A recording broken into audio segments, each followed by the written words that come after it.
আরে দাঁড়াও দাঁড়াও, যাচ্ছ কোথায়? ব্লগটা তো শেষ করে যাও। কি ভাবছো কি আজকে আবার কার ছেড়ে সাইকেল নিয়ে কোথায় চললাম? হ্যালো এভরিওয়ান, আমি উর্মি। তো আমার কাছে প্রচুর কমেন্ট আসছে, দিভাই ডেলি ব্লগ দাও, ডেলি ব্লগ দাও। ফাইনালি আমি তোমাদের জন্য ডেলি ব্লগ করা শুরু করে দিয়েছি। এবার থেকে তোমরা আমার ডেলি ব্লগ দেখতে পাবে উর্মিস লাইফস্টাইল পেজে। তোমরা যারা যারা পেজটাতে ফলো করোনি অবশ্যই ফলো করে দিও।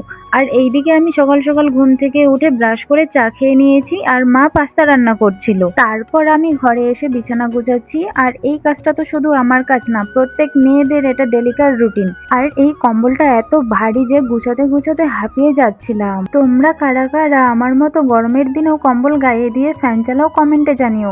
আর আমার রুমটা খুব ছোট, তাই বেশি কিছু জিনিস রাখারও জায়গা নেই। এখানে কয়েকটা পার্সেল আছে, এগুলো তোমাদের সাথে নেক্সট ব্লগে শেয়ার করব। আর এই যে এই মিররটা তোমরা দেখতে পাচ্ছ, এটা যে কত কষ্ট করে আমি আনিয়েছি একমাত্র আমিই জানি। এরপরে ঘরটা ঝাড় দিয়ে নিলাম, আর এদিকে আমার ঘর পরিষ্কার করা কমপ্লিট। তারপরে আমি ফোন দেখতে দেখতে পাস্তা খেয়ে নিলাম।